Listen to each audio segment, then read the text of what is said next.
Welcome back to part 2 of Irish Skies Pod, Shortcut to Santry via Heathrow. And in part 2 we'll have a look at how this event could have unfolded.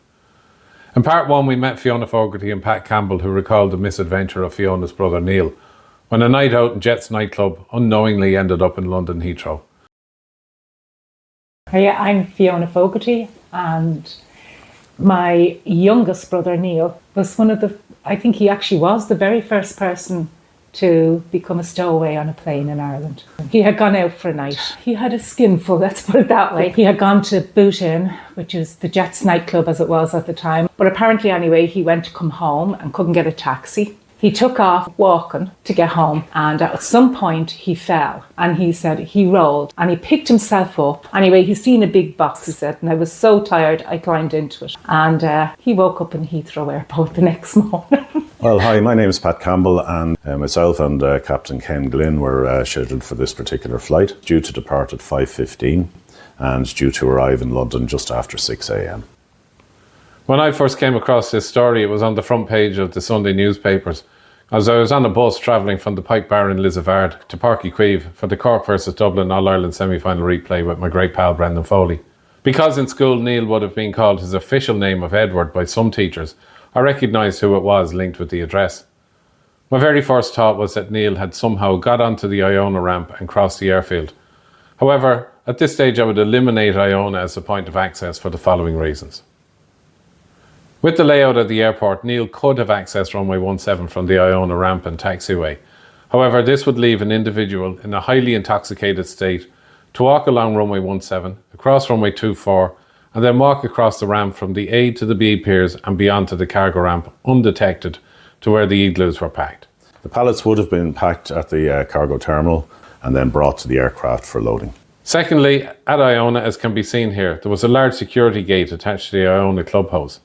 And if he tried to access the Iona ramp from an adjacent field, there was 7 to 8 foot footing all around the airfield, which in his condition he would not have been able to climb. Thirdly, Fiona recalls that Neil was adamant that he had been walking home along the road and convinced both the British and Irish police of this. He set off on the road. One thing that was clear with him, that he fell and he rolled. And that would be confirmed by the fact that the guards brought him around several times trying to find where he fell and got under the thing.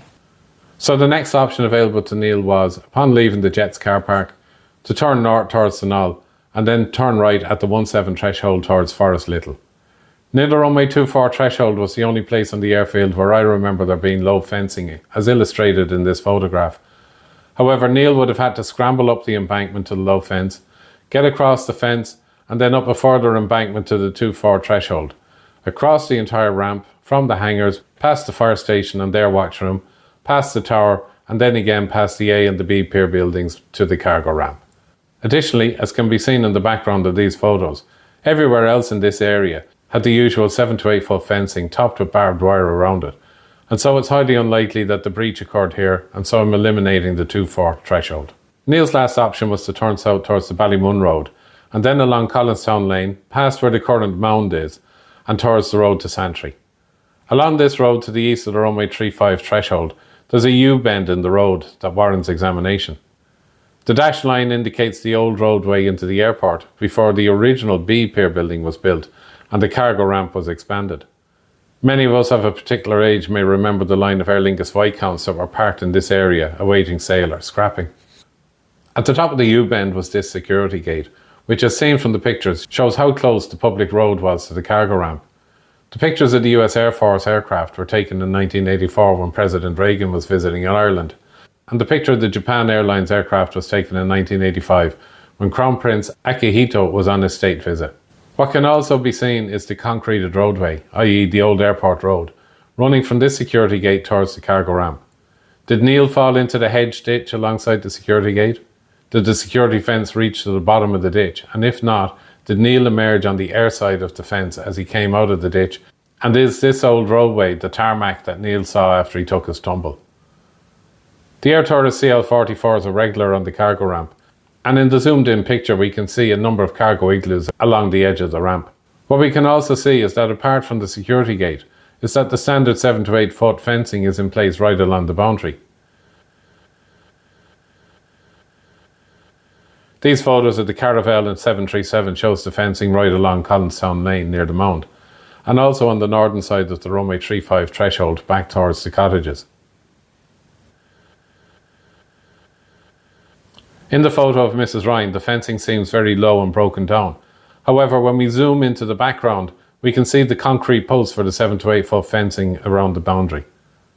A source who was based in Santry Garda station at the time recalls a lot of concern within the detective unit in the aftermath of this event, as it was felt that airport security had been breached along Collinstown Lane.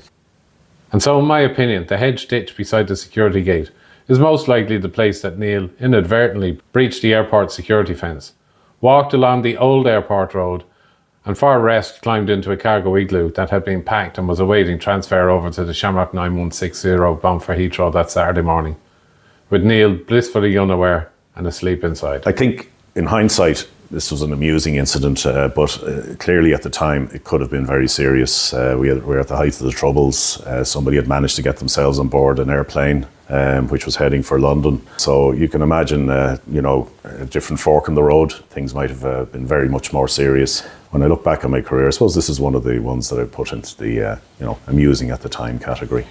It does say a lot for the time.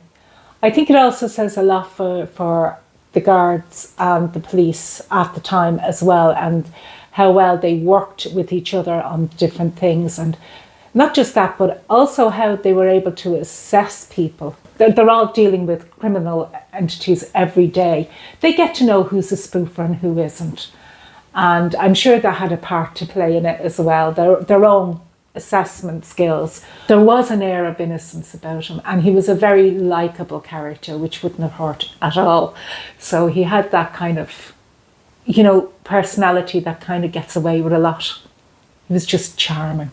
It's very hard. I try to picture what he might be like now, and I can't. But I'm happy enough to keep him as he was, forever young.